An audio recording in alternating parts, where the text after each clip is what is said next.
Hello guys, welcome to Gayatri Gaonkar makeover. So आज मी तुम्हाला हायड्रेशन स्प्रेबद्दल नॉलेज देणार आहे.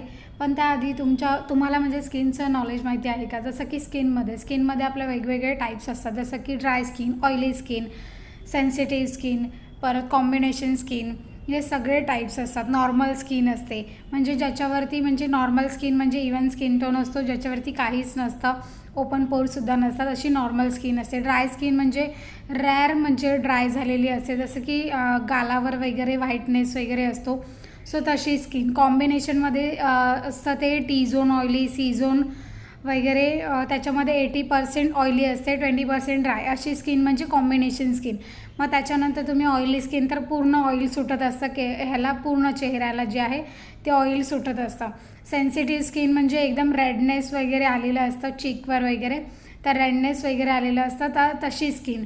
मग त्याच्यामध्ये तुम्हाला मॉइश्चरायझर कोणते यूज करायचे असतात किंवा तुम्हाला जे आहे प्रायमर कोणते यूज करायचे असतात, टोनर कोणत्या स्किनसाठी यूज करायचा किंवा काय यूज करायचा, म्हणजे ॲक्च्युअल तुम्हाला जो बेस आहे तो बेस कसा निवडायचा. म्हणजे बेस तुमचा जर व्यवस्थित झाला तरच तुमचा मेकअप जो आहे तो लॉंग लास्टिंग होणार आहे, फ्लॉलेस बेस होणार आहे. मग त्यासाठी तुम्हाला कोणते प्रोडक्ट्स यूज केले पाहिजेत. हायड्रेशन स्प्रे जो आहे तो आपल्या स्किनमध्ये मॉइश्चरायझर आणि प्रायमर पेनिट्रेट करण्यासाठी आणि आपल्या स्किनला डिहायड्रेट ठेवण्यासाठी उपयोग होतो त्याचा.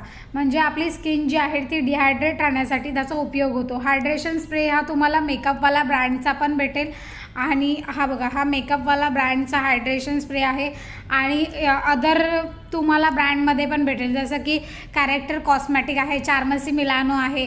परत त्याच्यानंतर मग जर बघायला गेलात की PAC वगैरे आहे, रिकोडमध्ये आहे. तर तुमचा मेकअप काळा पडतो का किंवा ग्रे होतो का किंवा म्हणजे पॅची होतो, तर असं जर तुमच्यासोबत होत असेल तर तुम्ही मला कमेंटमध्ये सांगा, तर त्या संबंधित मी व्हिडिओ नक्की बनवेन. आणि म्हणजे तुमचा मेकअप कशामुळे पॅची होतो किंवा कशामुळे ग्रे पडतो हे मी तुम्हाला नक्की सांगेन. सो त्याच्या संबंधित जर व्हिडिओ बनवायचा असेल तर नक्की मला कमेंट करा. Thank you so much for watching my video. Thank you all, love you all.